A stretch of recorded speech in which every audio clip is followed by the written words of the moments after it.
Hi, and welcome to Watch It Played. My name is Rodney Smith, and in this video, we're going to learn the 1 to 5 player game, Fantastic Factories, designed by Joseph Chen and Justin Faulkner, and published by MetaFactory Games, who helped sponsor this video. Here, you'll be rolling out your blueprints and hiring contractors because the race is on to build the most efficient factories in the least amount of time. And your opponents aren't going to rest until they've achieved industrial dominance.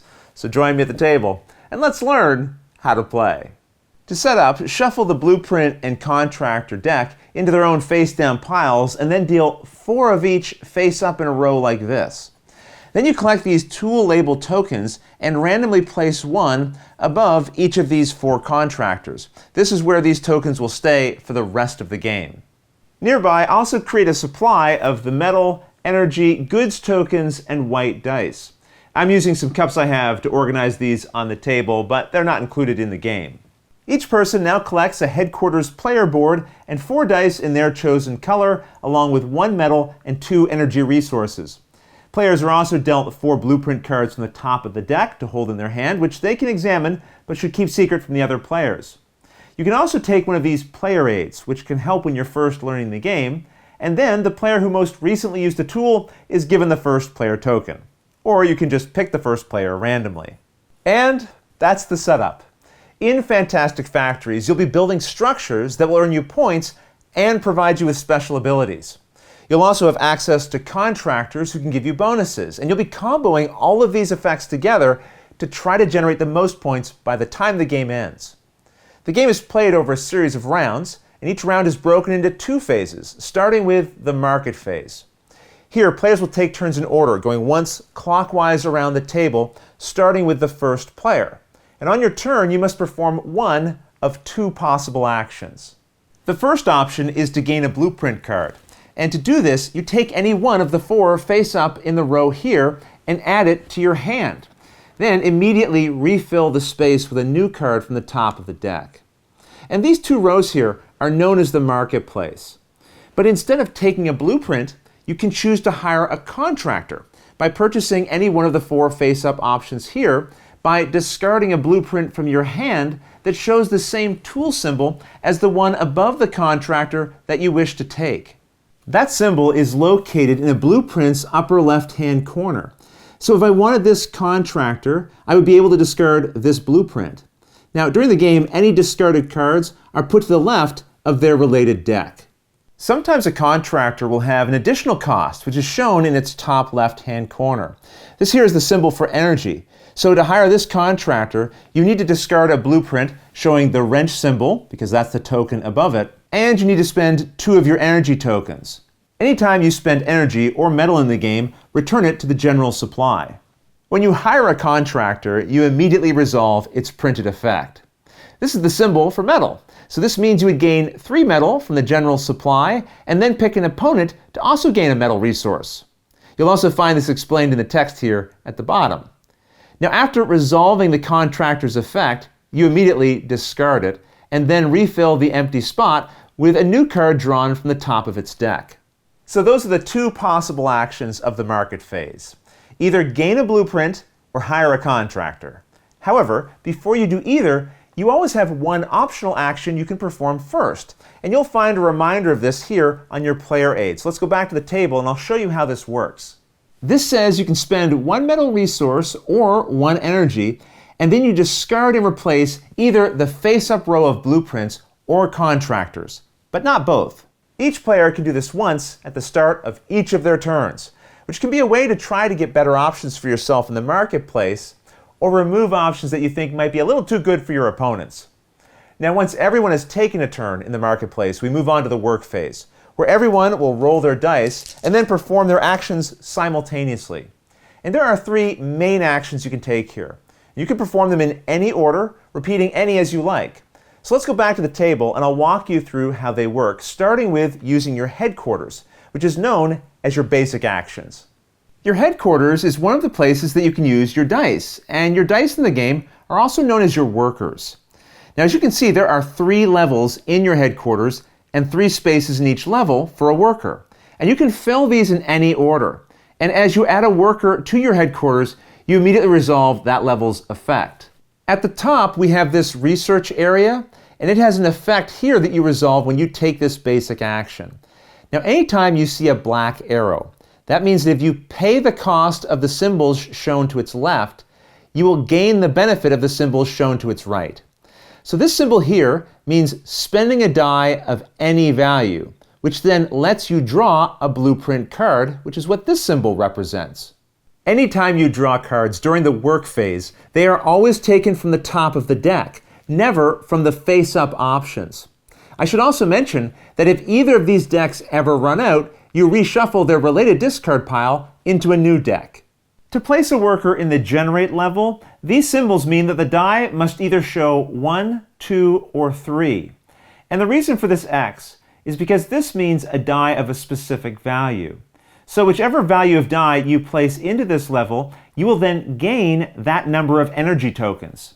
So for example, if I place this 2 here, I'll gain 2 new energy from the supply. To add a worker to the mine, you must use a die showing either 4, 5, or 6, but no matter its value, you just collect 1 metal resource for each.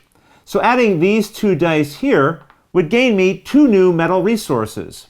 However, there is a special way you can gain even more items, and that's through a match bonus.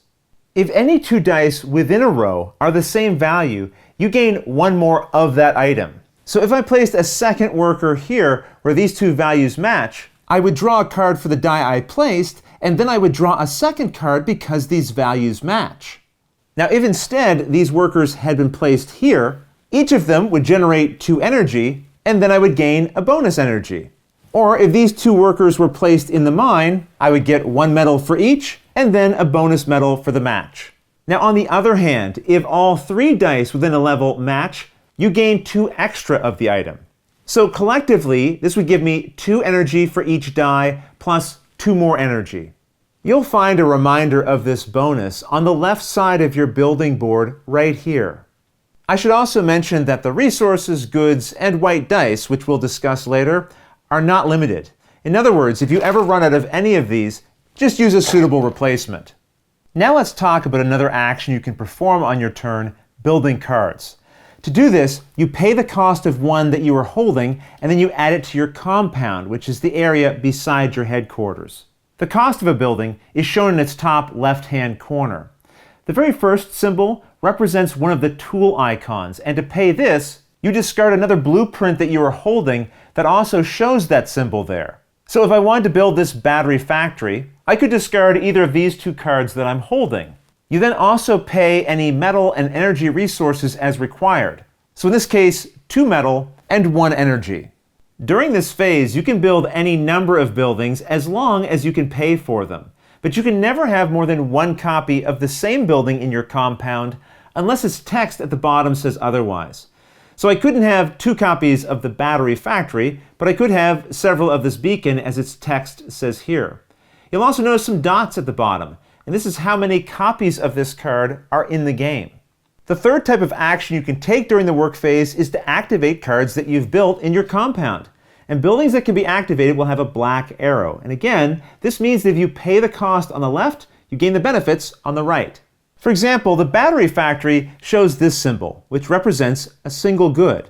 So if you spend 4 energy resources, you then take one of these tokens, and as you collect them, add them to the card that they were created by so you can easily keep track of where they came from.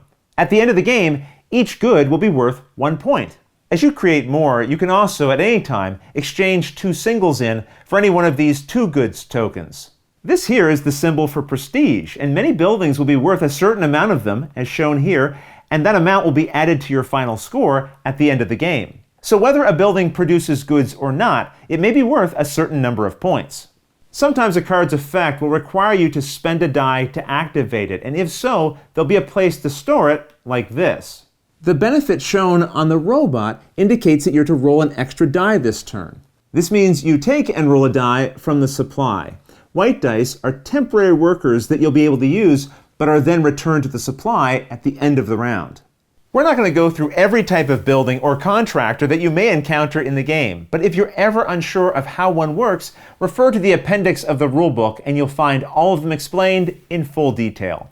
The important thing to understand is that each building can only be activated once per turn. And to help you remember which ones you've activated, it's a good idea to either rotate the used building or just push it up within your line. You can activate your buildings in any order, and the benefits you gain from them might help you activate more of your buildings, chain together powerful combinations. Now, once all players have placed all of their workers and finished any actions they wish to perform, they must discard down to 12 resources and 10 cards in hand. Everyone should now take back their dice from cards they activated and their headquarters, returning any extra dice to the supply that were only meant to be used for that round. Then the first player token is passed clockwise and a new round begins. Rounds will continue like this until eventually a player has either manufactured a total of 12 or more goods or built 10 or more buildings. Players will then finish that round and complete one more full round after that, which then ends the game.